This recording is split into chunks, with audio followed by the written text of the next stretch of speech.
नमस्कार छात्रों। आज हम मन्नू भंडारी का यही सच है कहानी पढ़ेंगे कि मन्नू भंडारी, इनका जन्म 1931 भानपुरा मध्य प्रदेश में हुआ। इनकी प्रमुख रचनाएं एक प्लेट सैलाब, मैं हार गई, तीन निगाहों की एक तस्वीर, यही सच है, त्रिंकुश, त्रिशंकु, आंखों देखा झूठ, ये कहानी संग्रह, आपका बंटी, महाभोज, स्वामी, एक इंच मुस्कान, राजेंद्र यादव के साथ एक इंच मुस्कान, ये सारे उपन्यास है। फिर पटकथाएं, रजनी, निर्मला, स्वामी, दर्पण, ये इनकी पटकथा है। इनका निधन 2021 में हुआ था। इन्होंने कुछ सम्मान प्राप्त किए हैं इन कहानियों को लिखकर, जिनमें इनको सर्वप्रथम हिंदी अकादमी दिल्ली का शिखर सम्मान मिला, फिर बिहार सरकार द्वारा, फिर भारतीय भाषा परिषद कोलकाता द्वारा, राजस्थान संगीत नाटक अकादमी और उत्तर प्रदेश हिंदी संस्थान द्वारा भी इन्हें पुरस्कारित किया गया। मन्नू भंडारी हिंदी कहानी में उस समय सक्रिय हुई जब नई कहानी आंदोलन अपने उठान पर था, यानी आरंभ होने लगा ही था। नई कहानी आंदोलन जिसमें छठा दशक जो नया मोड़ आया, उसमें मन्नू भंडारी जी का विशेष योगदान रहा। उनकी कहानियों में कई पारिवारिक जीवन, कई नारी जीवन, कई समाज के विभिन्न वर्गों के जीवन की विसंगतियाँ विशेष आत्मीय अंदाज में अभिव्यक्त हुई हैं। उन्होंने आक्रोश, व्यंग्य और संवेदना को मनोवैज्ञानिक रचनात्मक आधार दिया है, वह चाहे कहानी हो, उपन्यास हो या फिर पटकथा ही क्यों ना हो। कि मन्नू भंडारी, संक्षेप में मन्नू भंडारी का जीवन परिचय देखते हैं कि इनका जन्म 3 अप्रैल 1931 को मध्य प्रदेश के मंदसौर जिले के भानपुरा गांव में हुआ था। इनके बचपन का नाम या असली नाम महेंद्र कुमारी था, लेकिन इन्होंने लेखन के लिए मन्नू नाम चुना, जो उनके घर का लाड का नाम था। लाड प्यार से बुलाया करते थे। बचपन का नाम मन्नू था, जो घर पे ओबियसली सभी को निक नेम से पुकारते हैं। उनकी प्रारंभिक शिक्षा राजस्थान के अजमेर में हुई। इसके बाद उन्होंने कलकत्ता विश्वविद्यालय में हिंदी साहित्य में एमए की उपाधि प्राप्त की। उनके कार्यक्षेत्र क्या थे? वे कई वर्षों तक दिल्ली के मिरांडा हाउस कॉलेज में हिंदी की प्राध्यापिका रही और इनका निधन 15 नवंबर 1921 को हो गया। उनकी प्रमुख रचनाएं हमने देख ली है और आज हम यही सच है कहानी पढ़ेंगे। यही सच है। कानपुर। सामने आंगन में फैली धूप सिमटकर दीवारों पर चढ़ गई और कंधे पर बस्ता लटकाए नन्हे नन्हे बच्चों के झुंड दिखाई दिए तो एकाएक ही मुझे समय का आभास हुआ। घंटा भर हो गया यहाँ खड़े खड़े और संजय का अभी तक पता नहीं। झुंझलाती सी मैं कमरे में आती हूँ। कोने में रखी मेज पर किताबें बिखरी पड़ी हैं, कुछ खुली कुछ बंद। एक क्षण में मैं उन्हें देखती रहती हूँ, फिर निरुद्देश्य सी कपड़ों की अलमारी खोलकर सरसरी सी नज़र से कपड़ों को देखती हूँ। सब बिखरे पड़े हैं। इतनी देर यूँ ही व्यर्थ खड़ी रही। इन्हें ठीक कर लेती, पर मन नहीं करता, फिर बंद कर देती हूँ। नहीं आना था तो व्यर्थ ही मुझे समय क्यों दिया? फिर यह कोई आज ही की तो बात है। हमेशा संजय अपने बताए हुए समय से 2 घंटे देरी करके आता है और मैं हूँ कि उसी क्षण से प्रतीक्षा करने लगती हूँ। उसके बाद लाख कोशिश करके भी तो किसी काम में अपना मन नहीं लगा पाती। वह क्यों नहीं समझता कि मेरा समय बहुत अमूल्य है। थीसिस पूरी करने के लिए अब मुझे अपना सारा समय पढ़ाई में ही लगाना चाहिए, पर यह बात उसे कैसे समझाऊँ? मेज पर बैठकर मैं फिर पढ़ने का उपक्रम करने लगती हूँ, पर मन है कि लगता ही नहीं। पर्दे के जरा से हिलने से दिल की धड़कन बढ़ जाती है और बार बार नज़र घड़ी के सरकते हुए कांटे पर दौड़ जाती है। हर समय यही लगता है, वह आया। तभी मेहता साहब की 5 साल की छोटी बच्ची झिझकती सी कमरे में आती है। आंटी, हमें कहानी सुनाओ। नहीं, अभी नहीं, पीछे आना, बाद में आना। मैं रुखाई से जवाब देती हूँ, वह भाग जाती है। ये मिसेज मेहता भी एक ही हैं। यूँ तो महीनों शायद मेरी सूरत नहीं देखती, पर बच्ची को जब तब मेरा सिर खाने को भेज देती है। मेहता साहब तो फिर भी कभी कभी 8-10 दिन में खैरियत पूछ ही लेते हैं, पर वे तो बेहद अकड़ू मालूम होती हैं। अच्छा ही है, ज़्यादा दिलचस्पी दिखाती तो क्या मैं इतनी आज़ादी से फिर सकती थी। खट खट खट, वही परिचित पद ध्वनि। तो आ गया संजय। मैं बरबस ही अपना सारा ध्यान पुस्तक में केंद्रित कर लेती हूँ। रजनीगंधा के ढेर सारे फूल लिए संजय मुस्कुराता सा दरवाजे पर खड़ा है। मैं देखती हूँ, पर मुस्कुराकर स्वागत नहीं करती। हंसता हुआ वह आगे बढ़ता है और फूलों को मेज पर पटक कर पीछे से मेरे दोनों कंधे दबाता हुआ पूछता है, बहुत नाराज हो? रजनीगंधा की महक जैसे सारा कमरा महकाने लगती है। मुझे क्या करना है नाराज होकर, रुखाई से कहती। वह कुर्सी सहित मुझे घुमाकर अपने सामने कर लेता है और बड़े दुलार से ठुड्डी उठाकर कहता है, तुम ही बताओ क्या करता। क्वालिटी में दोस्तों के बीच फंसा था, बहुत कोशिश करके भी उठ नहीं पाया। सबको नाराज़ करके आना अच्छा भी नहीं लगता। इच्छा होती है कह दूँ, तुम्हें दोस्त का ख्याल है, उनके बुरे मानने की चिंता है, बस मेरी ही नहीं, पर कुछ कर नहीं पाती। एकटक उसके चेहरे की ओर देखती रहती हूँ। उसके सांवले चेहरे पर पसीने की बूंदें चमक रही हैं। कोई और समय होता तो मैंने अपने आंचल से उन्हें पहुँच दिया होता, पर आज नहीं। वह मंद मंद मुस्कुरा रहा है, उसकी आंखें क्षमा याचना कर रही है, पर मैं क्या करूं। तभी वह अपनी आदत के अनुसार कुर्सी के हत्थे पर बैठकर मेरे गाल सहलाने लगता है। मुझे उसकी इसी बात पर गुस्सा आता है। हमेशा इसी तरह करेगा और फिर दुनिया भर का लाड़ दुलार दिखलाएगा। वह जानता है जो है कि इसके आगे मेरा क्रोध टिक नहीं पाता। फिर उठकर वह फूलदान के पुराने फूल फेंक देता है और नए फूल लगाता है। फूल सजाने में वह कितना कुशल है। एक बार मैंने यूँ ही कह दिया था कि मुझे रजनीगंधा के फूल बड़े पसंद है, तो उसने नियम ही बना लिया कि हर चौथे दिन ढेर सारे फूल लाकर मेरे कमरे में लगा देता है। और अब तो मुझे भी ऐसी आदत हो गई है कि एक दिन भी कमरे में फूल न रहे तो न पढ़ने में मन लगता है न सोने में। ये फूल जैसे संजय की उपस्थिति का आभास देते रहते हैं। थोड़ी देर बाद हम घूमने निकल जाते हैं। एकाएक ही मुझे ईरा के पत्र की बात याद आती है, जो बात सुनने के लिए मैं सवेरे से ही आतुर थी। इस गुस्सेबाजी में जाने कैसे उसे ही भूल गई। सुनो, ईरा ने लिखा है कि किसी दिन मेरे पास इंटरव्यू का बुलावा आ सकता है, मुझे तैयार रहना चाहिए। कहाँ, कलकत्ता से? कुछ याद करते हुए संजय पूछता है और फिर एकाएक ही उछल पड़ता है, यदि तुम्हें वह जॉब मिल जाए तो मज़ा आ जाए। दीपा, मज़ा आ जाए? हम सड़क पर हैं, नहीं तो अवश्य ही उसने आवेश में आकर कोई हरकत कर डाली होती। जाने क्यों मुझे उसका इस प्रकार प्रश्न होना अच्छा नहीं लगता। क्या वह चाहता है कि मैं कलकत्ता चली जाऊं, उससे दूर? तभी सुनाई देता है, तुम्हें यह जॉब मिल जाए तो मैं भी अपना तबादला कलकत्ता ही करवा लूँ, हेड ऑफिस में। यहाँ की रोज़ की किचकिच से तो मेरा मन उब गया है। कितनी ही बार सोचा कि तबादले की कोशिश करूँ, पर तुम्हारे ख्याल ने हमेशा मुझे बांध लिया। ऑफिस में शांति हो जाएगी, पर मेरी शामें कितनी वीरान हो जाएगी। उसके स्वर की आर्द्रता ने मुझे छू लिया। एकाएक ही मुझे लगने लगा कि रात बड़ी सुहावनी हो चली है। हम दूर निकलकर अपनी प्रिय टेकरी पर जाकर बैठे। टेकरी का अर्थ है ऐसा नुक्कड़ की जगह जिसे हम चाय होटल कह सकते हैं, जहाँ बैठ के हताया कर सके, बातें कर सके एक दूसरे से। ऐसा स्थान टेकरी कहलाता है। दूर दूर तक हल्की सी चांदनी फैली हुई है और शहर की तरह यहाँ का वातावरण धुएं से भरा हुआ नहीं है।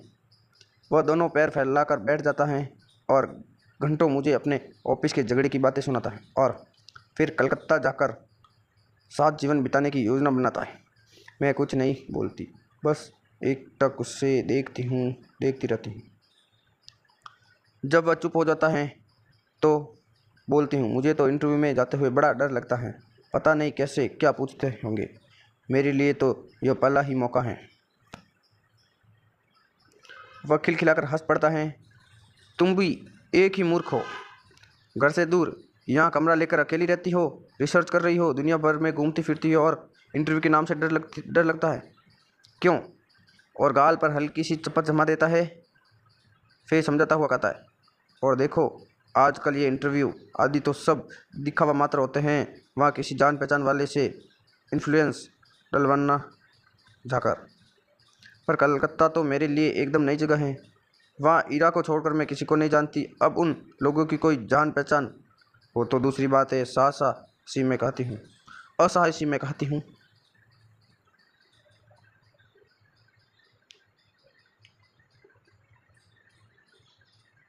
और किसी को नहीं जानती।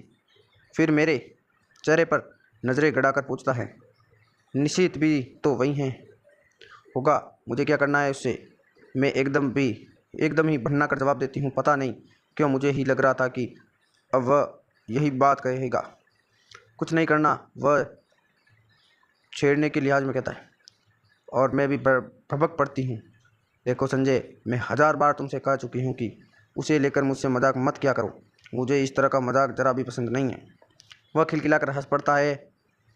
पर मेरा तो मूड ही खराब हो जाता है। हम लौट पड़ते हैं। वह मुझे खुश करने के इरादे से मेरे कंधे पर हाथ रख देता है। मैं झपट कर हाथ हटा देती हूँ। क्या कर रहे हो? कोई देख लेगा तो क्या कहेगा? कौन है यहाँ जो देख लेगा? और देख लेगा तो देख ले, आप ही कुड़ेगा। नहीं, हमें पसंद नहीं है ये बेशर्मी।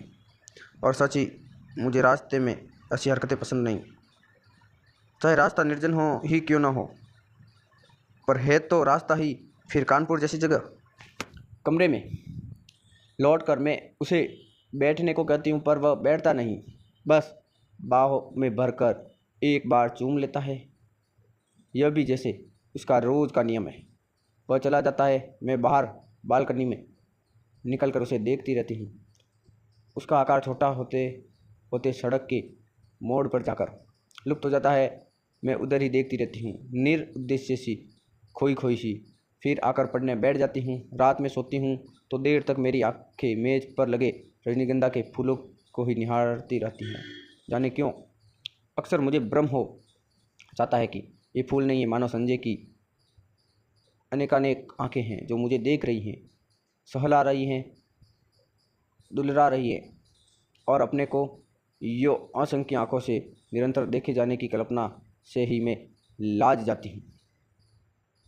मैंने संजय को भी एक बार यह बात बताई थी कि वह खूब हंसा था, और फिर मेरे गले को सहलाते हुए उसने कहा था कि मैं पागल हूँ, निरी मूर्खा हूँ। कौन जाने, शायद इसका करना ही ठीक हो, शायद मैं पागल ही हो जाऊँ। कानपुर। मैं जानती हूँ संजय का मन निशित को लेकर जब तब सशंकित हो उठता है, पर मैं उसे कैसे विश्वास दिलाऊं कि मैं निशित से नफरत करती हूँ। उसकी याद मात्र से मेरा मन घृणा से भर उठता है। फिर 18 वर्ष की आयु में क्या हुआ? प्यार भी कोई प्यार होता है भला? नीरा बचपन होता है, महज पागलपन। उसे आवेश रहता है पर स्थायित्व नहीं, गति रहती है पर गहराई नहीं। जिस वेग से वह आरंभ होता है, जरा सा झटका लगने पर उसी वेग से टूट भी जाता है, और उसके बाद आंसुओं और सिसकियों का एक दौर सारी दुनिया की निस्सारता और आत्महत्या करने के अनेकानेक संकल्प, और फिर एक तीखी घृणा। जैसे ही जीवन को दूसरा आधार मिल जाता है, उन सबको भूलने में एक दिन भी नहीं लगता। फिर तो वह सब ऐसी बेवकूफ़ी लगती हैं जिस पर बैठकर घंटों हंसने की तबीयत होती है। तब एकाएक ही इस बात का एहसास होता है कि ये सारे आंसू, ये सारी आहें उस प्रेमी के लिए नहीं थी, वरन जीवन की उस रिक्तता और शून्यता के लिए थी जिसने जीवन को नीरस बनाकर बोझिल कर दिया था। तभी तो संजय को पता ही मैं निशित को भूल गई। मेरे आंसू हंसी में बदल गए और आहों की जगह किलकारियाँ गूंजने लगी। पर संजय है कि जब तब निशित की बात को लेकर व्यर्थ एक हिंसा हो उठता है। मेरे कुछ कहने पर वह खिलखिला अवश्य पड़ता है, पर मैं जानती हूँ वह पूर्ण रूप से आश्वस्त नहीं है। उसे कैसे बताऊँ कि मेरे प्यार का, मेरी कोमल भावनाओं का, भविष्य की मेरी अनेकानेक योजनाओं का एकमात्र केंद्र संजय ही है। यह बात दूसरी है कि चांदनी रात में किसी निर्जन स्थान में पेड़ तले बैठकर भी मैं अपनी थीसिस की बात करती हूँ या अपने ऑफिस की मित्रों की बातें करता है, या हम किसी और विषय पर बात करने लगते हैं। पर इस सब का यह मतलब तो नहीं कि हम प्रेम नहीं करते। वह क्यों नहीं समझता कि आज हमारी भावुकता यथार्थ में बदल गई है। सपनों की जगह हम वास्तविकता में जीते हैं। हमारे प्रेम को परिपक्वता मिल गई है, जिसका आधार पाकर वह अधिक गहरा हो गया है, स्थायी हो गया है। पर संजय को कैसे समझाऊँ यह सब?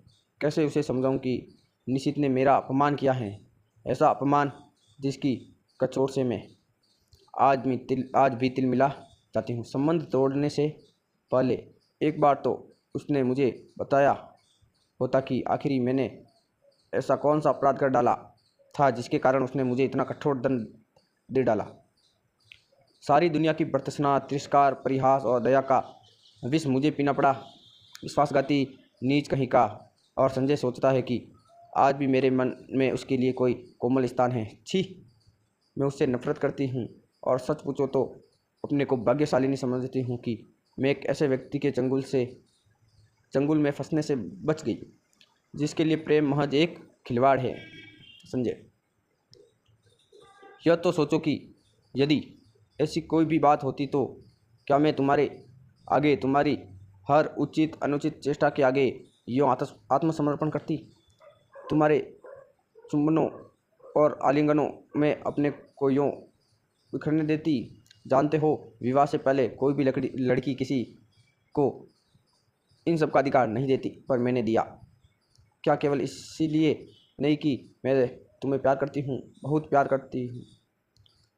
विश्वास करो संजय, तुम्हारा मेरा प्यार ही सच है। निशित का प्यार तो मात्र छल था, भ्रम था, झूठ था। कानपुर। परसों मुझे कलकत्ता जाना है। बड़ा डर लग रहा है। कैसा क्या होगा? मान लो इंटरव्यू में बहुत नर्वस हो गई तो? संजय को कह रही हूँ कि वह भी साथ चले, पर उसे ऑफिस से छुट्टी नहीं मिल सकती। एक तो नया शहर, फिर इंटरव्यू। अपना कोई साथ होता तो बड़ा सहारा मिल जाता। मैं कमरा लेकर अकेली रहती हूँ, यूँ अकेली घूम फिर भी लेती हूँ। तो संजय सोचता है मैं बड़ी हिम्मत है, पर सच बड़ा डर सा लग रहा है। बार बार मैं यह मान लेती हूँ कि मुझे नौकरी मिल गई है और मैं संजय के साथ वहाँ रहने लगी हूँ। कितनी सुंदर कल्पना है कि कितनी मादका पर कितनी सुंदर कल्पना है, कितनी मादक, पर इंटरव्यू का भय मादकता से भरे इस सुप्रज्वाल को छिन्न भिन्न कर देता है। काश संजय भी किसी तरह मेरे साथ चल पाता। कलकत्ता। गाड़ी जब हावड़ा स्टेशन के प्लेटफॉर्म पर प्रवेश करती है तो जाने कैसी विचित्र आशंका, विचित्र से भय से मेरा मन भर जाता है। प्लेटफॉर्म पर खड़े असंख्य नर नारियों में मैं इरा को ढूंढती हूँ। वह कहीं नहीं दिखाई देती। नीचे उतरने के बजाय खिड़की में से ही दूर दूर तक नज़रें दौड़ाती हूँ।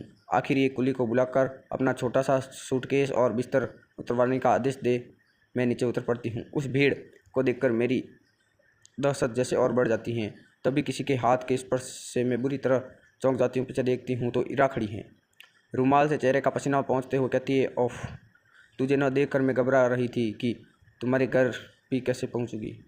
बाहर आकर हम टैक्सी में बैठते हैं। अभी तक मैं स्वस्थ नहीं हो पाई हूँ। जैसे ही हावड़ा पुल पर गाड़ी पहुँचती है, हुगली के जल को स्पर्श करती हुई ठंडी हवाएं तन मन को एक ताजगी से भर देती है। इरा मुझे इस पुल की विशेषता बताती है और मैं विस्मित सी उस पुल को देखती हूँ। दूर दूर तक फैले हुगली के विस्तार को देखती हूँ। उसकी छाती पर खड़ी और विहार करती अनेक नौकाओं को देखती हूँ। बड़े बड़े जहाज़ों को देखती हूँ। उसके बाद बहुत ही भीड़ भरी सड़कों पर हमारी टैक्सी रुकती रुकती चलती हैं। ऊंची नीची मार तोड़, चारों ओर के वातावरण के कुछ विचित्र सी विराटता का आभास होता है। और इस सबके बीच जैसे मैं अपने को बड़ा खोया खोया सा महसूस कराती हूँ। कहाँ पटना और कानपुर और कहाँ यह कलकत्ता। मैंने तो आज तक कभी बहुत बड़े शहर देखे ही नहीं। सारी भीड़ को चीर कर हम रेड रोड पर आ जाते हैं। चौड़ी शांत सड़क, मेरे दोनों और लंबे चौड़े खुले मैदान। क्यों इरा, कौन कौन लोग हो गए इंटरव्यू में? मुझे तो बड़ा डर लग रहा है। अरे सब ठीक हो जाएगा, तू ऑर्डर। हम जैसे डरे तो कोई बात भी नहीं। जिसने अपना सारा करियर अपने आप बनाया वह भला इंटरव्यू में डरे?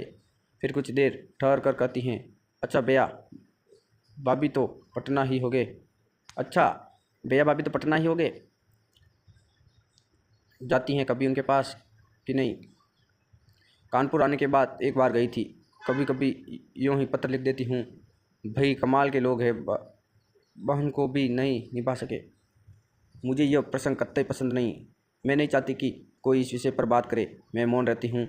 ईरा का छोटा सा घर है, सुंदर ढंग से सजाया हुआ। उसके पति के दौरे पर जाने की बात सुनकर पहले तो मुझे अफसोस हुआ था। वे होते तो कुछ मदद ही कर देते, पर फिर एकाएक लगी कि उनकी अनुपस्थिति में मैं शायद अधिक स्वतंत्रता का अनुभव कर सकूं। उनका बच्चा भी बड़ा प्यारा है।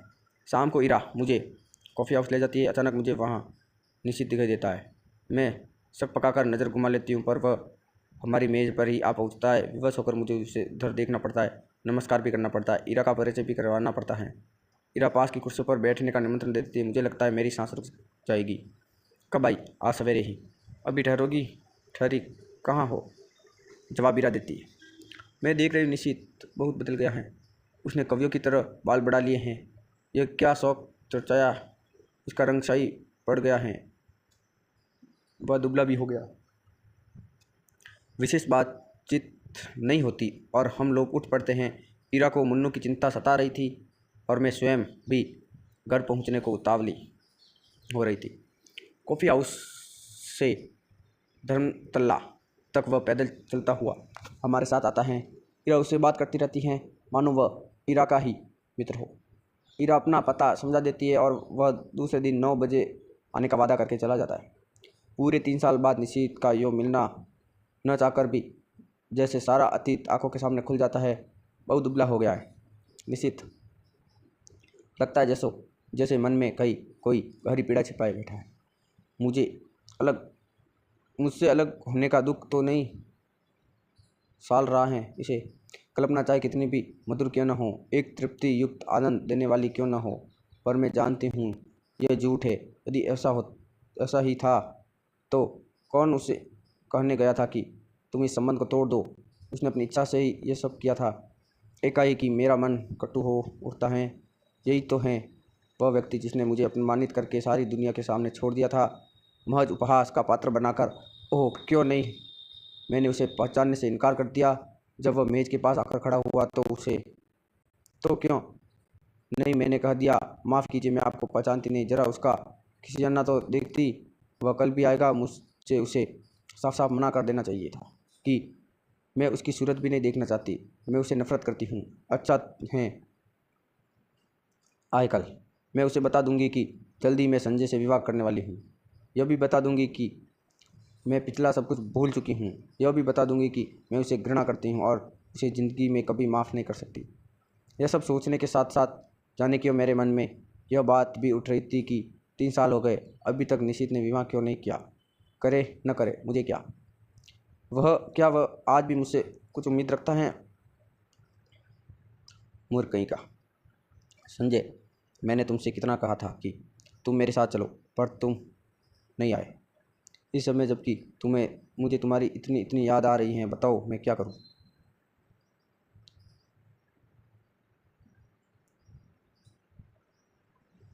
कलकत्ता नौकरी पाना इतना मुश्किल है, इसका मुझे गुमान तक नहीं था। ईरा कहती कि 150 की नौकरी के लिए खुद मिनिस्टर तक सिफारिश करने पहुंच जाते हैं, फिर यह तो 300 का जॉब है। निश्चित सवेरे से शाम तक इसी चक्कर में भटका है। यहाँ तक कि उसने अपने ऑफिस से भी छुट्टी ले ली। वह क्यों मेरे काम में इतनी दिलचस्पी ले रहा है? उसका परिचय बड़े बड़े लोगों से है और वह कहता है कि जैसे भी होगा वह काम मुझे दिलाकर ही मानेगा, पर आखिर क्यों? कल मैंने सोचा था कि अपने व्यवहार की रुखाई में से मैं स्पष्ट कर दूंगी कि अब वह मेरे पास ना आए। 8:45 के करीब जब मैं अपने टूटे हुए बाल फेंकने खिड़की पर गई तो देखा घर से थोड़ी दूर पर निश्चित टहल रहा था। वही लंबे बाल, कुर्ता पजामा। तो वह समय से पहले आ गया। संजय होता तो 11 के पहले नहीं पहुंचता। समय पर पहुंचना तो वह जानता ही नहीं। उसे यो चक्कर काटते देख मेरा मन जाने कैसा हो गया, और जब वह आया तो मैं चाहकर भी कटु नहीं हो सकी।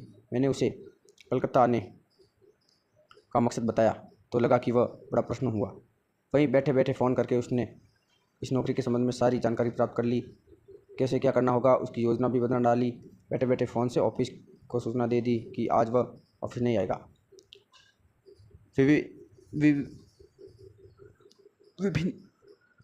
विभिन्न विभिन्न स्थिति मेरी हो रही थी। विचित्र स्थिति मेरी हो रही थी। उसके इस अपनत्व भरे व्यवहार को मैं स्वीकार भी नहीं कर पाती थी, नकार भी नहीं पाती थी। सारा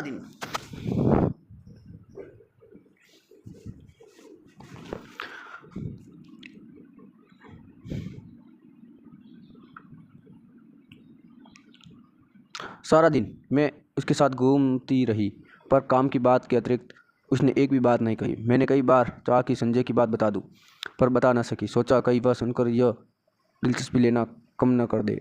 उसके आज पर के प्रयत्नों से ही मुझे काफ़ी उम्मीद हो चली थी। यह नौकरी मेरे लिए कितनी आवश्यक है। मिल जाए तो संजय कितना प्रश्न होगा। हमारे विवाह जीवन के आरंभिक दिन कितने सुख से बीतेंगे। शाम को हम घर लौटते हैं तो उसे बैठने को कहती हूँ, पर वह बैठता नहीं, बस खड़ा ही रहता है। उसके चौड़े ललाट पर पसीने की बूंदें चमक रही थी। एकाएक ही मुझे लगता है इस समय संजय होता तो मैं अपने आंचल से उसका पसीना पहुँच देती, और वह क्या बिना बाहों में भरे, बिना प्यार किए यूँ ही चला जाता। अच्छा तो चलता हूँ। यंत्र चलित से मेरे हाथ जुड़ जाते हैं। वह लौट पड़ता है और मैं ठग्गी सी देखती रहती हूँ। सोते समय मेरी आदत है कि संजय के लाए हुए फूलों को निहारती रहती हूँ। यहाँ वे फूल नहीं हैं तो बड़ा सूना सूना सा लग रहा। पता नहीं संजय तुम इस समय क्या कर रहे हो? 3 दिन हो गए किसी ने बाहों में भरकर प्यार तक नहीं किया। कलकत्ता। आज सवेरे मेरा इंटरव्यू हो गया। मैं शायद बहुत नर्वस हो गई थी और जैसे उत्तर मुझे देने चाहिए थे वैसे नहीं दे पाई, पर निश्चित ने आकर बताया कि मेरा चुना जाना करीब करीब तय हो गया है। मैं जानती हूँ यह सब निश्चित की वजह से हुआ। ढलते सूरज की धूप निश्चित के बाएं गाल पर पड़ रही थी और सामने बैठा निश्चित इतने दिन बाद एक बार फिर मुझे बड़ा प्यारा सा लगा। मैंने देखा मुझसे ज़्यादा वह प्रश्न है। वह कभी किसी का आसान नहीं लेता, पर मेरी खातिर उसने न जाने कितने लोगों का आसान लिया। आखिर क्यों? क्या वह चाहता है कि मैं कलकत्ता आकर रहूं उसके साथ, उसके पास? एक अजीब सी पुलक से मेरा तन मन सिरा उठता है। वह ऐसा क्यों चाहता है? उसका ऐसा चाहना बहुत गलत है, बहुत सुनिश्चित है। मैं अपने मन को समझाती हूँ ऐसी कोई बात नहीं। शायद वो केवल मेरे प्रति एक किए गए अन्याय का प्रतिकार करने के लिए यह सब कर रहा है। पर क्या वह समझता है कि उसकी मदद से नौकरी पाकर मैं उसे क्षमा कर दूंगी, या जो कुछ उसने किया है उसे भूल जाऊंगी? असंभव। मैं कल ही उसे संजय की बात बता दूंगी। आज तो इसी खुशी में पार्टी हो जाए। काम की बात के अलावा यह पहला वाक्य मैं उसके मुंह से सुनती हूँ। मैं इरा की ओर देखती हूँ। वह प्रस्ताव का समर्थन करके भी मन्नू की तबीयत का बहाना लेकर अपने को काट लेती है। अकेले जाना मुझे कुछ अटपटा सा लगता है। अभी तक तो काम का बहाना लेकर घूम रही थी, पर अब फिर भी मैंने मना नहीं कर पाती। अंदर जाकर तैयार होती हूँ। मुझे याद आता है कि निशित को नीला रंग बहुत पसंद था। मैं नीली साड़ी ही पहनती हूँ। बड़े चाव से और सतर्कता से मैं अपना प्रसाधन करती हूँ और बार बार अपने को टोकती जाती हूँ। किसी को रिझाने के लिए यह सब हो रहा था। क्या यह नीरा पागलपन नहीं? सीढ़ियों पर निशित हल्की सी मुस्कुराहट के साथ कहता है, इस साड़ी में तुम बहुत सुंदर लग रही हो। मेरा चेहरा तमतमा जाता है, कनपट्टियाँ सुर्ख हो जाती हैं। मैं चुपचाप इसी वाक्य के लिए तैयार नहीं थी। यह सदा चुप रहने वाला निशित बोला भी तो ऐसी बात। मुझे ऐसी बात सुनने की जरा भी आदत नहीं। संजय न कभी मेरे कपड़ों पर ध्यान देता है, न ऐसी बातें करता है। जबकि उससे पूरा अधिकार है और यह बिना अधिकार से बातें कर रहा है। पर जाने क्या है कि मैं उस पर नाराज़ नहीं हो पाती हूँ, बल्कि एक पुलकमय सिहरन महसूस करती हूँ। सच, संजय के मुंह से ऐसा वाक्य सुनने को मेरा मन तरसता रहता है, पर उसने कभी ऐसी बातें नहीं की। पिछले 2.5 साल से मैं संजय के साथ रहती हूँ। रोज़ शाम को हम घूमने जाते। कितनी ही बार मैंने श्रृंगार किया, अच्छे कपड़े पहने, पर प्रशंसा का एक शब्द भी उसके मुँह से नहीं सुना। इन बातों पर उसका ध्यान ही नहीं जाता, यह देख कर भी जैसे यह सब नहीं देख पाता। इस वाक्य को सुनने के लिए तरसता हुआ मेरा मन जैसे रस से नहा जाता है। पर निशित ने यह बात क्यों नहीं कही? क्यों कही? इसे क्या अधिकार है? क्या सचमुच ही उससे अधिकार नहीं है? नहीं है। जाने कैसी मजबूरी है, कैसी व्यवस्था है कि मैं इस बात का जवाब नहीं दे पाती हूँ। निश्चयतात्मक दृढ़ता से नहीं कह पाती थी कि साथ चलते इस व्यक्ति को सचमुच ही मेरे विषय में ऐसी अवांछित बातें करने का कोई अधिकार है। हम दोनों टैक्सी में बैठते हैं। मैं सोचती हूँ आज मैं इसे संजय की बात बता दूंगी। रुक्काई रूम निशित टैक्सी वाले को आदेश देता है। ट्यून की घंटी के साथ मीटर डाउन होता है और टैक्सी हवा से बातें करने लगती है। ट्यून की घंटी के साथ मीटर डाउन होता है और टैक्सी हवा से बातें करने लगती है। शिथिल बहुत सतर्कता से कोने में बैठा है, बीच में इतनी जगह छोड़कर कि यदि हिचकोला खाकर भी टैक्सी रुके तो हमारा स्पर्श न हो। हवा के झोंके से मेरी रेशमी साड़ी का पल्लू उसके समूचे बदन को स्पर्श करता हुआ उसकी गोदी में पड़कर फरफराता है। वह उसे हटाता नहीं। मुझे लगता है कि यह रेशमी सुवासित पल्लू उसके तन मन को रस से भिगो रहा है। यह स्पर्श उसे पुलकित कर रहा है। मैं विजय के अकथनीय हाथ से भर जाती हूँ। आज भी मैं संजय की बात नहीं कर पाती, चाह कर भी नहीं कर पाती। अपनी इस व्यवस्था पर मुझे खींच भी आती है, पर मेरा मुंह है कि खुलता ही नहीं। मुझे लगता है कि मैं जैसे कोई बहुत बड़ा अपराध कर रही हूँ, पर फिर भी मैं कुछ नहीं कह सकती। नहीं, यह निश्चित कुछ बोलता क्यों नहीं? उसका यूँ कोने में दुबक कर निर्विकार भाव से बैठे रहना मुझे कतई अच्छा नहीं लगता। एकाएक मुझे संजय की याद आने लगती है। इस समय वह यहाँ होता तो उसका हाथ मेरी कमर में लिपटा होता। यूँ सड़क पर ऐसी हरकतें मुझे स्वयं पसंद नहीं है, पर न जाने क्यों किसी की बाहों की लपेट के लिए मेरा मन ललक उठता है। मैं जानती हूँ कि जब निशित बगल में बैठा हो उस समय ऐसी इच्छा करना या ऐसी बातें सोचना भी अनुचित है, पर मैं क्या करूँ? जितनी दुर्गति से टैक्सी चली जा रही है, मुझे लगता है उतनी ही दुर्गति से मैं भी बही जा रही हूँ, अनुचित अवांछित दिशाओं की ओर। टैक्सी झटका खाकर रुकती है तो मेरी चेतना लौटती है। मैं जल्द ही दाहिनी ओर का फाटक खोलकर कुछ इस हड़बड़ी से नीचे उतर पड़ती हूँ, मानो अंदर सीधी मेरे साथ कोई बदतमीज कर रहा हो। अजी इधर से उतरना चाहिए कभी, टैक्सी वाला कहता है। मुझे अपनी गलती का भान होता है। उधर निश्चित खड़ा है, इधर मैं, बीच में टैक्सी। पैसे लेकर टैक्सी चली जाती है तो हम दोनों एक दूसरे के आमने सामने हो जाते हैं। एकाएक ही मुझे ख्याल आता है कि टैक्सी के पैसे तो मुझे ही देने चाहिए थे, पर अब क्या हो सकता है जब चुपचाप हम दोनों अंदर जाते हैं। आसपास बहुत कुछ है, चहल पहल, रोशनी, रौनक, पर मेरे लिए जैसे सबका अस्तित्व ही मिट जाता है। मैं अपने को सबकी नज़रों से ऐसे बचा कर चलती हूँ मानो मैंने कोई अपराध कर डाला हो और मुझे पकड़ न ले। क्या सचमुच ही मुझसे कोई अपराध हो गया है? आमने सामने हम दोनों बैठ जाते हैं। मैं होस्ट हूँ, फिर भी उसका पार्ट वही अदा कर रहा है। वो ऑर्डर देता है। बाहर की हलचल और उससे अधिक मन की हलचल में मैं अपने को खोया खोया सा महसूस करती हूँ। हम दोनों के सामने मेरा कोल्ड कॉफ़ी की गिलास और खाने का कुछ सामान रख जाता है। मुझे बार बार लगता है कि निश्चित कुछ कहना चाह रहा है। मैं उसके होठों की धड़कन तक महसूस करती हूँ। वह जल्द से कॉफ़ी का स्ट्रॉ मुँह से लगा लेता है। मूर्ख कहीं का, वह सोचता है मैं बेवकूफ़ हूँ। मैं अच्छी तरह जानती हूँ कि इस समय वह क्या सोच रहा है। 3 दिन साथ रहकर भी हमने उस प्रश्न को नहीं छेड़ा। शायद नौकरी की बात ही हमारे दिमाग में छाई हुई थी, पर आज अवश्य ही वह बात आएगी। न आए, यह कितना अस्वाभाविक है, पर नहीं, स्वाभाविक शायद नहीं। यही है 3 साल पहले जो अध्याय सदा के लिए बंद हो गया, उसे उलटकर देखने का साहस शायद हम दोनों में से किसी में नहीं। तो संबंध टूट गए। अब उन पर कौन बात करे? मैं तो कभी नहीं करूँगी, पर उसे तो करना चाहिए। थोड़ा उसने था, बात भी वही आरंभ करे। मैं क्यों करूँ, और मुझे क्या पड़ी? मैं तो जल्दी ही संजय से विवाह करने वाली हूँ। क्यों नहीं मैं इसे अभी संजय की बात बता देती। पर जाने कैसी व्यवस्था है, जाने कैसा मोह है कि मैं मुंह नहीं खोल पाती। एकाएक मुझे लगता है जैसे उसने कुछ कहा। आप कुछ कहना चाहते? आपने कुछ कहा? नहीं तो मैं खिंचा जाती हूँ। फिर वही मौन। खाने में मेरा जरा भी मन नहीं लग रहा था, पर इंद्रचालित सी में खा रही थी। शायद वह भी ऐसे ही खा रहा है। मुझे फिर लगता है कि उसके होंठ फड़क रहे हैं और स्टोव पकड़ते हुए उसकी उंगलियां काँप रही। मैं जानती हूँ वो पूछना चाहता है, दीपा तुमने मुझे माफ़ तो कर दिया ना? वो पूछ ही क्यों नहीं लेता? मान लो यदि पूछ ही ले तो क्या मैं कह सकूँगी कि मैं तुम्हें ज़िंदगी भर माफ़ नहीं कर सकती हूँ। मैं तुमसे नफ़रत करती हूँ। मैं तुम्हारे साथ घूम फिर ली या कॉफ़ी पी ली तो यह मत समझो कि मैं तुम्हारे विश्वासघात को भूल गई हूँ और एकाएक ही पिछला सब कुछ मेरी आंखों के सामने तैरने लगता है। पर यह क्या? आशा, अपमानजनित पीड़ा, क्रोध और कटुता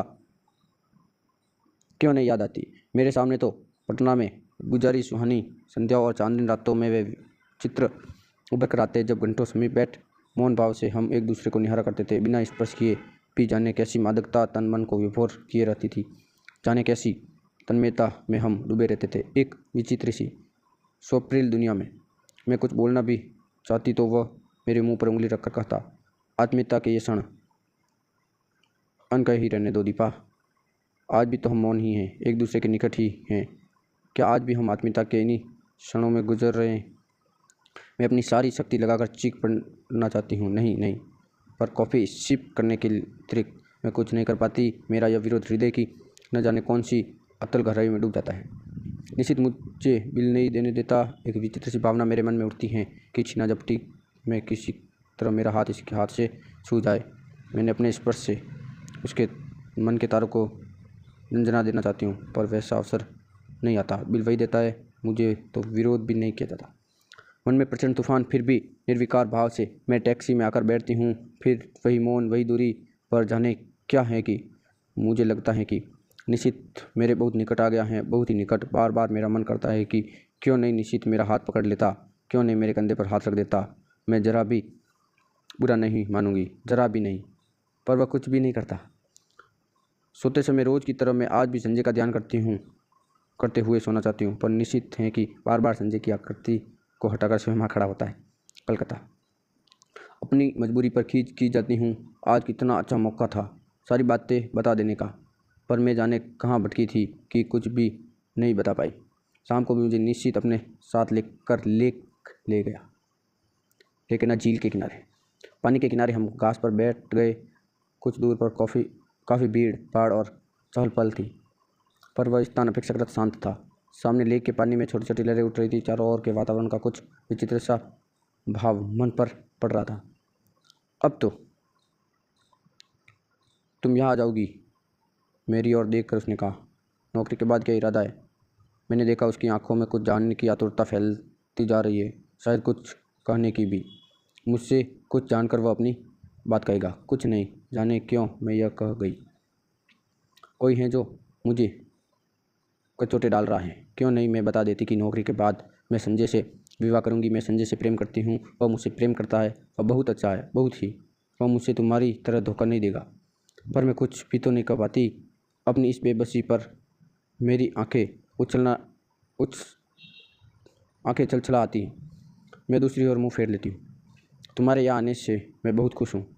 मेरी सांस जहाँ की तहाँ रुक जाती है आगे के सब सुनने के लिए, पर शब्द नहीं आते। बड़ी कातर, करुण और याचना भरी दृष्टि से मैं उसे देखती हूँ, मानो कह रही कि तुम कह क्यों नहीं देते निश्चित कि आज भी तुम मुझसे प्यार करते हो, तुम मुझे सदा अपने पास रखना चाहते हो। जो कुछ हो गया है उसे भूल कर तुम मुझसे विवाह करना चाहते हो। कह दो निश्चित, कह दो। यह सुनने के लिए मेरा मन विषय तुमसे, मेरा मन उकला रहा है, छटपटा रहा है। मैं बुरा नहीं मानूंगी, जरा भी बुरा नहीं मानूंगी। मान ही कैसे सकती हूँ निश्चित इतना सब हो जाने के बाद भी शायद मैं तुम्हें प्यार करती हूँ, शायद नहीं, सचमुच ही मैं तुमसे प्यार करती हूँ। मैं जानती हूँ तुम कुछ नहीं कहोगे, सदा के ही मितभाषी हो, फिर भी कुछ सुनने की आतुरता लिए मैं तुम्हारी तरफ देखती रहती हूँ, पर तुम्हारी नज़र तो लेके पानी पर जमी हुई शांत मौन। आत्महत्या के ये क्षण अनकहे भले ही रह जाए, पर अनबुझे नहीं रह सकते। तुम चाहे न चाहो, तुम चाहे ना कहो, पर मैं जानती हूँ तुम आज भी मुझे प्यार करते हो, बहुत प्यार करते हो। मेरे कलकत्ता आ जाने के बाद इस टूटे संबंध को फिर से जोड़ने की बात ही तुम इस समय सोच रहे हो। तुम आज भी मुझे अपना ही समझते हो। तुम जानते हो आज भी दीपा तुम्हारी है और मैं। लगता है इस प्रश्न का उत्तर देने का साज मुझ में भी नहीं। मुझे डर है कि जिस आधार पर मैं तुमसे नफरत करती थी, उस आधार पर कहीं मुझे अपने से नफरत न करनी पड़े। लगता है रात आदि से भी अधिक ढल गई। कानपुर। मन में उत्कृष्ट अभिलाषा होते हुए भी निशीथ की आवश्यक मीटिंग की बात सुनकर मैंने कह दिया था कि तुम स्टेशन मत आना। ईरा आई थी, पर गाड़ी पर बिठाकर ही चली गई। या कहूँ कि मैंने ज़बरदस्ती उसे भेज दिया। मैं जानती थी कि लाख मना करने पर भी निश्चित आएगा और विदा के उन अंतिम क्षणों में मैं उसके साथ अकेली ही रहना चाहती थी। मन में एक दबी सी आशा थी कि चलते समय ही शायद वह कुछ कह दे। गाड़ी चलने में जब 10 मिनट रह गए तब मैंने देखा बड़ी व्यग्रता से डिब्बो में जागता जागता निश्चित आ रहा था। पागल, उसे इतना तो समझना चाहिए था कि उसकी प्रतीक्षा में मैं यहाँ बाहर खड़ी हूँ। मैं दौड़कर उसके पास जाती हूँ। आप क्यों आए? पर मुझे उसका आना बड़ा अच्छा लगता है। वह बहुत थका हुआ सा लग रहा था, शायद सारा दिन बहुत व्यस्त रहा था और दौड़ता दौड़ता मुझे सी ऑफ करने यहाँ आ पहुँचा। मन करता है कुछ ऐसा करूँ जिससे उसकी सारी थकान दूर हो जाए, पर क्या करूँ? हम डिब्बी के पास आ जाते हैं। अच्छी जगह मिल गई? वह अंदर झांकते हुए पूछता है। हाँ। पानी वानी तो है? हाँ। बिस्तर फैला लिया? हाँ। खींच पड़ती हूँ। मैं खींच पड़ती हूँ। वह शायद समझ आता है, सोचो चुप हो जाता है। हम दोनों एक क्षण को एक दूसरे की ओर देखते हैं। मैं उसकी आंखों में विचित्र सी छाए देखती हूँ, मानो कुछ है जो उसके मन में घुट रहा है, उसे मत रहा है, पर वह कह नहीं पा रहा है। वह क्यों? आज भीड़ विशेष नहीं है। चारों ओर नज़र डालकर वह कहता है। मैं भी एक बार चारों ओर देख लेती हूँ, पर नज़र मेरी बार बार घड़ी पर ही जा रही थी। जैसे जैसे समय सरक रहा था, मेरा मन किसी गहरे अवसाद में डूब रहा था। मुझे कभी उस पर दया आती तो कभी खींच। गाड़ी चलने में केवल 3 मिनट बाकी रह गए। एक बार फिर हमारी नज़र मिलती हैं। ऊपर चढ़ जाओ, अब गाड़ी चलने वाली है। बड़ी असहाय सी नज़र से मैं उसे देखती हूँ, मानो कह रही तुम ही चढ़ा दो। और फिर धीरे धीरे चढ़ जाती हूँ। दरवाजे पर मैं खड़ी हूँ और वह नीचे प्लेटफॉर्म पर जाकर पहुँचने की खबर देना। जैसे ही मुझे इधर कुछ निश्चित रूप से मालूम होगा तो मैं सूचना दूंगा। मैं कुछ बोलती नहीं, बस उसे देखती रहती हूँ। सीटी, हरी झंडी, फिर सीटी। मेरी आंखें छलछला आती हैं। गाड़ी एक हल्के से झटके के साथ सरकने लगती हैं। वह गाड़ी के साथ एक एक कदम आगे बढ़ता है और मेरे हाथ पर धीरे धीरे से अपना हाथ रख देता है। मेरा रोम रोम सिरा उठता है। मन करता है चिल्ला पड़ूं। मैं सब समझ गई निशीथ, सब समझ गई। जो कुछ तुम इन 4 दिनों में नहीं कह पाए, वह तुम्हारे इस क्षणिक स्पर्श ने कह दिया। विश्वास करो, यदि तुम मेरे हो तो मैं भी तुम्हारी हूँ, केवल तुम्हारी, एकमात्र तुम्हारी। पर मैं कुछ कह नहीं पाती, बस साथ चलते निश्चित को देखती भर रहती हूँ। गाड़ी से गति पकड़ते ही वह हाथ को जरा सा दबाकर छोड़ देता है। मेरी छलछली आंखें मूंद जाती हैं। मुझे लगता है यह स्पर्श, यह सुख, यह क्षण ही सत्य है, बाकी सब झूठ है। अपने को भूलने का फरमान या छलने का असफल प्रयास।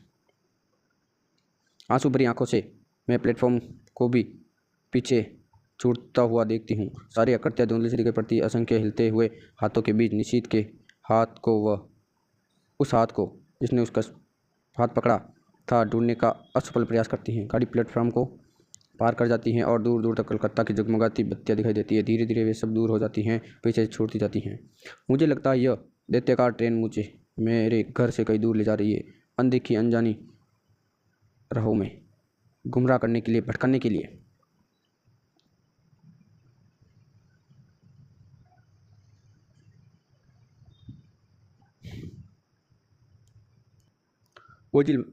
बोझिल मन से मैं अपने फैलाए हुए बिस्तर पर लेट जाती हूँ। आंखें बंद करते ही सबसे पहले मेरे सामने संजय का चित्र उभरता है। कानपुर जाकर मैं उससे क्या कहूँगी? इतने दिनों तक उसे छलती आई, अपने को छलती आई, पर अब नहीं। मैं उसे सारी बात समझा दूंगी। कहूँगी संजय, जिस संबंध को टूटा हुआ जानकर मैं भूल चुकी थी कि उसकी जड़ें हृदय की किन किन किन अतल गहराई में जमी पड़ी थी, उसका एहसास कलकत्ता में निशित से मिलकर हुआ। याद आता है तुम निशित को लेकर सदैव ही संदिग्ध रहते हो, पर तब मैं तुम्हें ईर्ष्यालु समझती थी। आज स्वीकार करती हूँ कि तुम जीते मैं हारी। सच मानना संजय, 2.5 साल में मैं स्वयं भ्रम में थी और तुम्हें भी भ्रम में डालकर एक दिन मैं तुम्हारे साथ और छल करने का दुस्साहस कैसे करूं। आज पहली बार मैंने अपने संबंध का विश्लेषण किया तो जैसे सब कुछ ही स्पष्ट हो गया, और जब मेरे सामने सब कुछ स्पष्ट हो गया तो तुमसे कुछ भी नहीं छिपाऊंगी।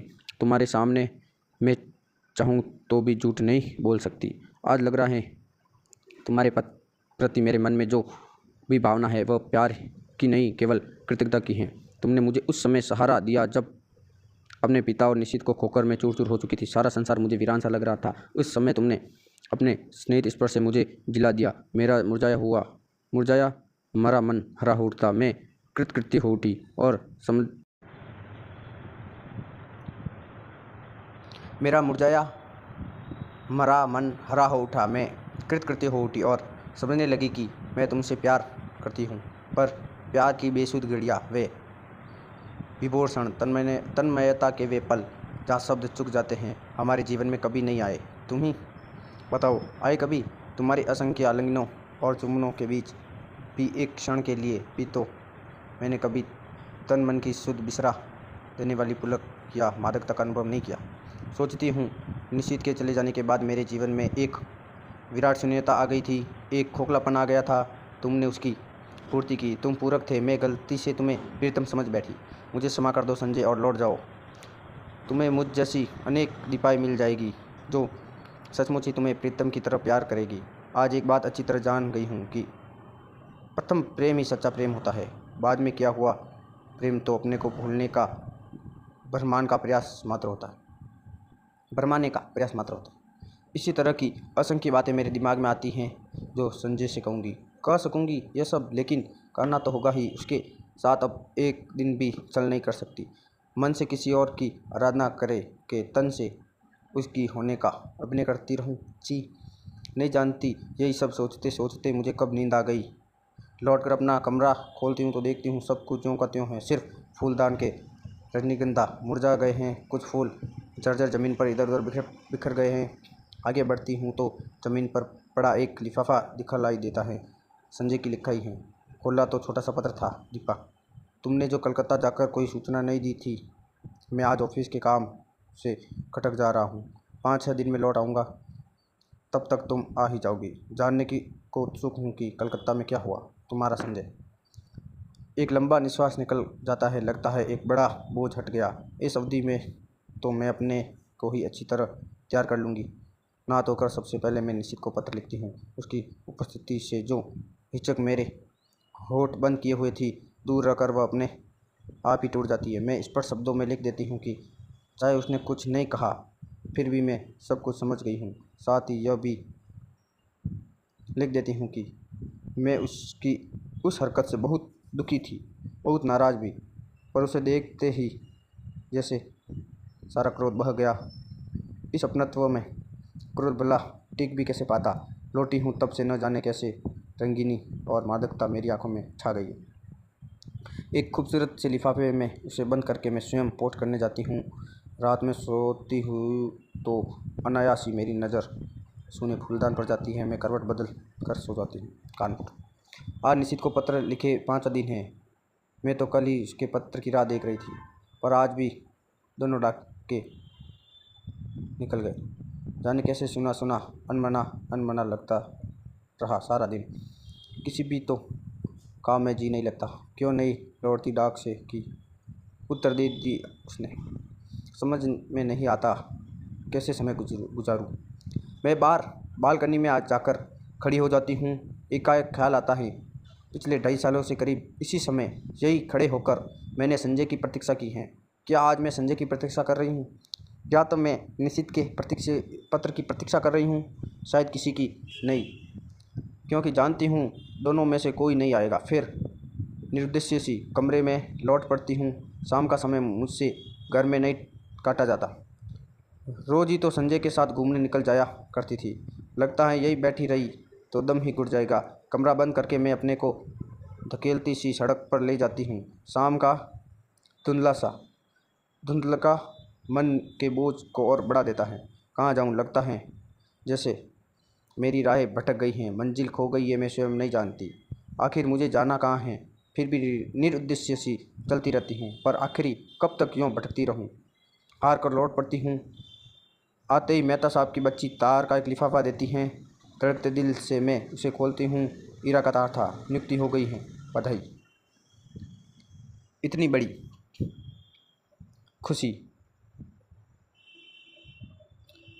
खुशी पाकर भी जाने क्या है कि खुश नहीं हो पाती।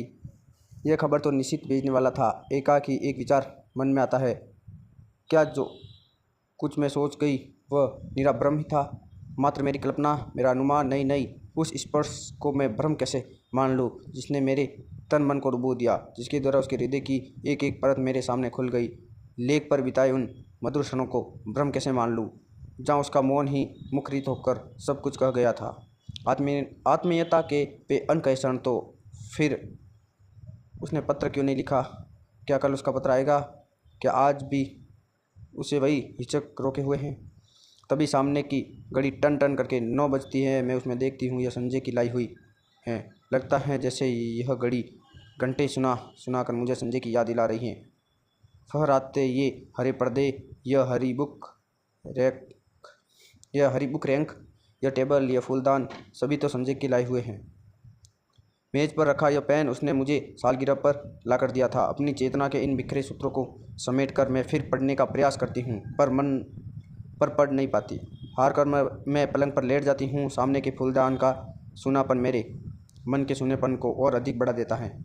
मैं कसकर आंखें मूंद लेती हूँ। एक बार फिर मेरी आंखों के आगे लेक का स्वच्छ नीला जल उभर आता है, जिसमें छोटी छोटी लहरें उठ रही हैं। उस जल की ओर देखते हुए निशित की आकृति उभर कर आती है। वह लाख जल की ओर देखे, पर चेहरे पर अंकित उसके मन की हलचल को मैं आज भी इतनी दूर रहकर भी महसूस करती हूँ। कुछ न कह पाने की मजबूरी, उसकी विवशता, उसकी घुटन आज भी मेरे सामने साकार हो उठती है। धीरे धीरे लेक के पानी का विस्तार सिमटता जाता है और एक छोटी सी राइटिंग टेबल में बदल जाता है। और मैं देखती हूँ कि एक हाथ में पेन लिए और दूसरे हाथ की उंगलियों को बालों में उलझाए हुए निश्चित बैठा है। वही मजबूरी, वही व्यवस्था, वही घुटन लिए।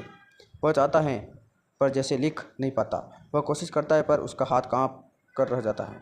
ओह, लगता है उसकी घुटन मेरा दम घोंट कर रख देगी।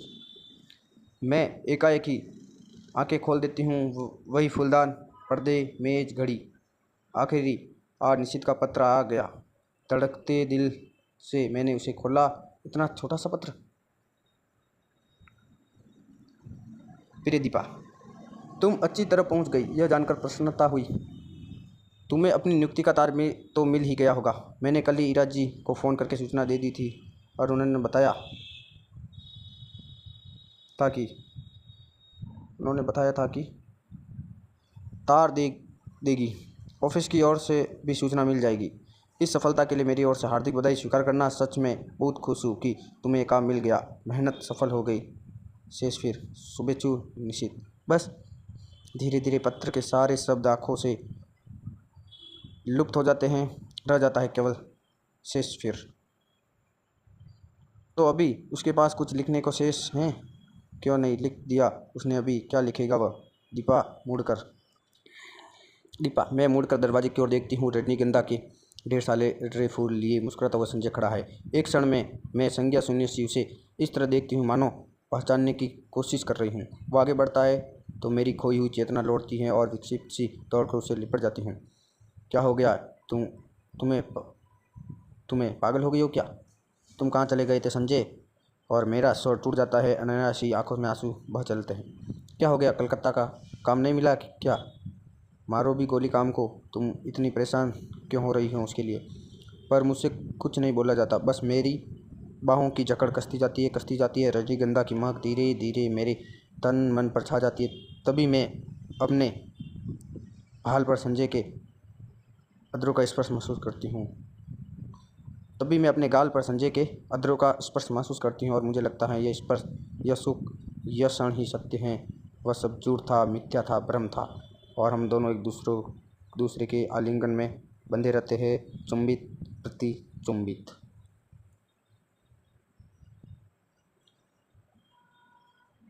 यही सच है। कहानी मन्नू भंडारी की यहाँ समाप्त होती है।